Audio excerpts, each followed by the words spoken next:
Waalaikumsalam warahmatullahi wabarakatuh.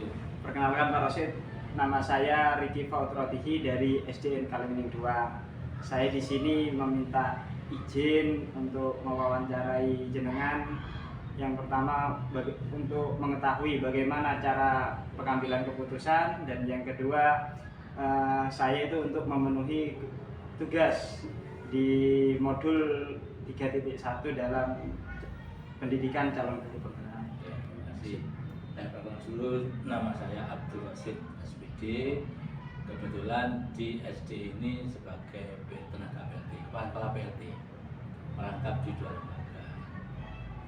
Ini berkaitan dengan masalah, dengan kasus itu tiap hari ada namanya sekolah, baik itu datang dari guru, baik itu datang dari siswa. Yang namanya kasus pasti ada, cuma kita tidak sempat menulis semuanya gitu. Oh, berarti ada ya Pak ya, kasus ya, yang menarik perhatian jenengan nih. Kira-kira Pak, contohnya satu saja Pak. Ini yang sering dilanggar oleh, saya ambil guru aja ya. Nah, itu tentang kedisiplinan jam datang jam pulang. Itu sering oleh guru dilakukan. Kenapa? Karena meskipun sudah digunakan sistem online, namanya sistem yang yang mengoperasikan manusia, itu tetap masih bisa dilanggar. Contoh gini, jam datang jam 7, gurunya kok masih tidak di dalam kelas, ternyata belum hadir, tetapi absennya sudah. Nah, berarti pagi beliau absen dulu, kemudian pulang, karena sudah merasa absen aman secara administrasi aman nanti saya.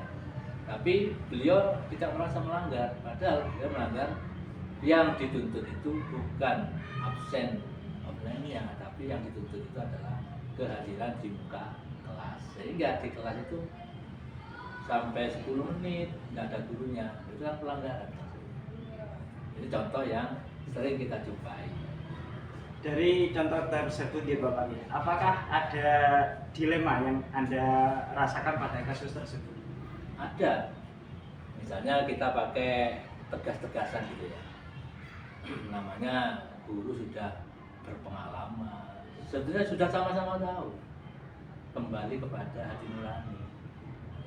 Kalau hati nuraninya itu ingat pada anak didik itu anak kita sendiri, si guru tadi tidak mungkin melaksanakan hal seperti itu. Kalau ingat itu anak didik, kita anggap anak kita sendiri. Tapi kalau dianggap wis tidak melalui anak, misalnya kasarannya ya, nah seperti itu kadang sulit untuk kembali ke jalan yang benar. Ya, selama ini Bapak ya, bagaimana Anda dapat itu mengidentifikasi kasus-kasus yang merupakan dilema etika atau rujukan moral? Betul, itu termasuk masuk mana kalau dia? Apa moral apa etika?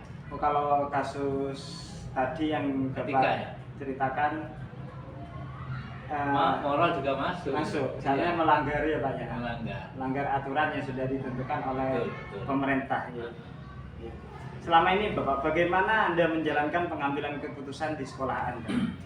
Terutama untuk kasus-kasus di mana ada dua kepentingan yang sama-sama benar atau sama-sama mengandung nilai kebajikan. Ini dilihat dulu dari pokok masalahnya. Kenapa sih kok sering, misalnya si A itu seringkali seperti itu. Ya kita dari hati ke hati atau secara pendekatan kita cari solusi bersama-sama. Barangkali kalau dikembalikan lagi kepada si guru tadi, insya Allah mereka lebih mudah untuk memahami daripada kita menekan. Namanya pimpinan itu kalau ditekan, menekan bawahan biasanya tidak diterima. Jadi kita kembali lagi, gimana enaknya sama-sama beliau tidak dirugikan, sekolah atau siswa juga tidak dirugikan. Jadi kembali lagi ke masalah hati nurani. Untuk langkah-langkahnya Pak, biasanya yang dilakukan itu seperti apa untuk langkah Ya namanya karakter itu kan beda-beda di dalam satu sekolah itu. Ada yang karakternya itu mudah untuk diarahkan, ada yang sulit ya karena sudah karakternya memang karakter apalagi temperamen. Oh, iya. Nah ini kita juga butuh apa ngomong bersama dari hati ke hati. Insya Allah kalau kita ajak bicara secara kekeluargaan pasti akan ada jalan keluar. Untuk Pak, di dalam selama ini ya Pak ya, tantangannya dalam mengambil pengambilan keputusan. Ada kasus-kasus bisa dilakukan. Tantangannya kita memang harus siap sebagai pimpinan, harus siap dipuji, siap dimaki. Dan jelas namanya pimpinan itu kalau pujian jarang, maki yang sering. Makanya yang pimpinan itu harus siap untuk menerima hal yang negatif. Pujian jarang sekali. Nah, kalau makian dan disalahkan itu sobatnya. Maka kita tidak boleh ambil hati yang namanya pimpinan seperti itu. Ya kita tidak boleh putus asa. Tidak bisa satu kali dengan cara yang lain.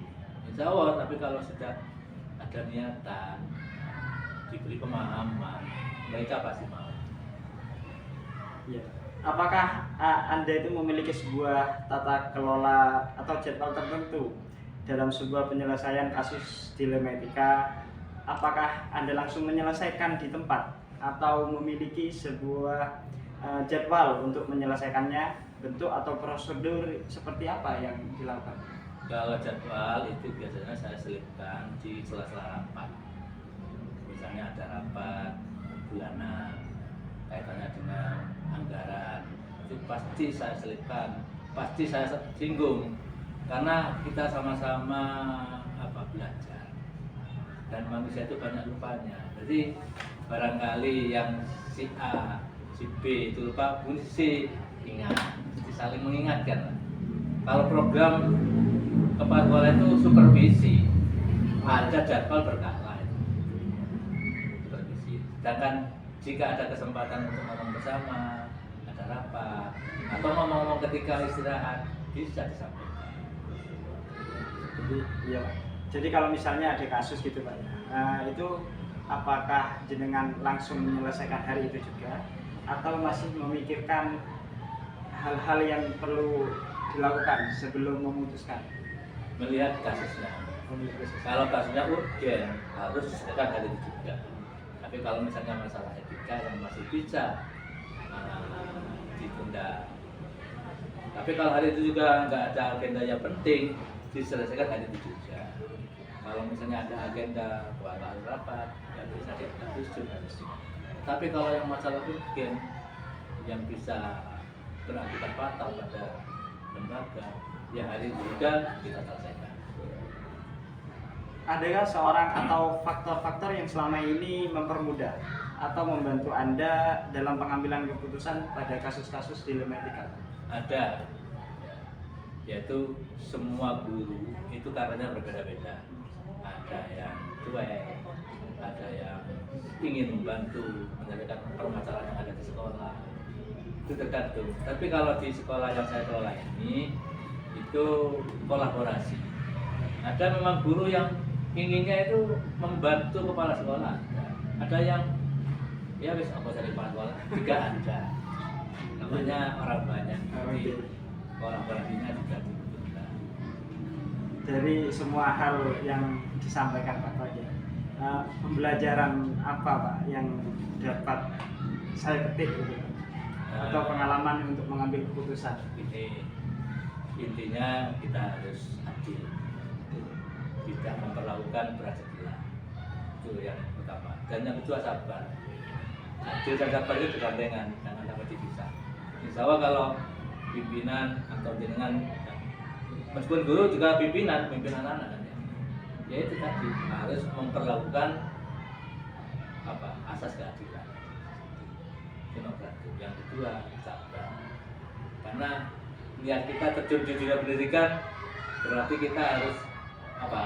Belajar sabar. Karena kasus datang tiap hari. Terima kasih Bapak Ya. Ki dalam wawancara ini. Mohon maaf apabila Oh, tidak. kesalahan Dan dari senang saya. sekali bisa saling tukar pikiran sehingga kita bisa apa? Tukar informasi. Assalamualaikum warahmatullahi wabarakatuh. Waduh.